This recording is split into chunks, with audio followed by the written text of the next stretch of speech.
നമ്മുടെ ചുറ്റുഭാഗത്ത് സന്തോഷിക്കാൻ ഒരുപാട് കാര്യങ്ങളുണ്ടാകും.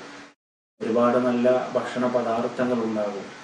കാണാൻ രസമുള്ള, കണ്ണഞ്ചിപ്പിക്കുന്ന ഒരുപാട് കൗതുകകരമായ കാഴ്ചകൾ നമുക്ക് സമ്മാനിക്കുന്നുണ്ടാകും. നമ്മൾ കാണാൻ ആഗ്രഹിക്കുന്ന ഒരുപാട് നല്ല കാര്യങ്ങൾ നമ്മുടെ മുമ്പിൽ നടക്കുന്നുണ്ടാകും.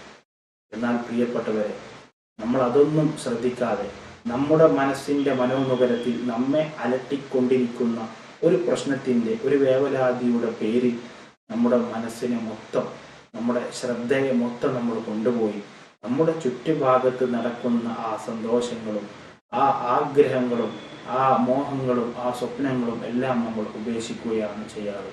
പ്രിയപ്പെട്ടവരെ, അതുകൊണ്ട് നമ്മുടെ ജീവിതത്തിൽ വരുന്ന പ്രയാസങ്ങൾ അത് നമുക്ക് എന്നേക്കുമുള്ളതല്ല. പ്രയാസങ്ങളെല്ലാം അവസാനിക്കും. അപ്പോൾ നമുക്ക് സന്തോഷത്തോടെ സമാധാനത്തോടെ എല്ലാം തരണം ചെയ്തുകൊണ്ട് സന്തോഷത്തോടെ നമുക്ക് മുന്നോട്ട് ഗമിക്കാൻ നമുക്കൊക്കെ സാധിക്കണം. നാഥനായ റബ്ബ് തആല നമുക്കതിനുള്ള സൗഭാഗ്യം നമുക്കേവർക്കും നൽകി അനുഗ്രഹിക്കട്ടെ. ആമീൻ യാ റബ്ബൽ ആലമീൻ.